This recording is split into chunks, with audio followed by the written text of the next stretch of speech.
హెల్దీగా ఉండడానికి and wait manage అవ్వడానికి చాలా వరకు ఆహారపు అలవాట్లు అండ్ ఎక్సర్సైజ్ మాత్రమే మనం ఇంపార్టెన్స్ ఇస్తాము. ఒకదాన్ని నెగ్లెక్ట్ చేస్తాం. ఏంటి అంటే రికవరీ. ఇప్పుడు చూడండి, ఒక ఫోన్ అయినా ఏదైనా ఒక మెషిన్ అయినా ఇన్ని అవర్స్ అని వాడాక దానికి కొంచెం రెస్ట్ ఇస్తాం, అవునా? తర్వాత మళ్ళీ బాగా వర్క్ చేస్తుంది, లేదంటే హీట్ ఎక్కిపోతుంది. ఇప్పుడు బాడీ అనేది మన బాడీ కాస్ట్లీయెస్ట్ మిషన్.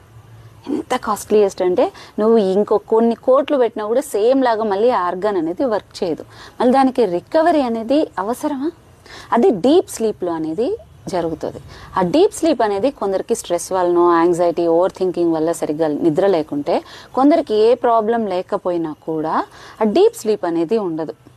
సో మీరు ఒకసారి మీ బాడీలో మెలటోనిన్ లెవెల్స్ అనేది ఎలా ఉన్నాయని ఒకసారి హాస్పిటల్కి వెళ్ళి, మీకు దగ్గరలో ఉన్న హాస్పిటల్కి వెళ్ళి చెక్ చేసుకోండి. మెలటోనిన్ లెవెల్స్ అనేది సరిగ్గా లేకపోయినా కూడా క్వాలిటీ స్లీప్ని ఇది చాలా ఎఫెక్ట్ చేస్తుంది.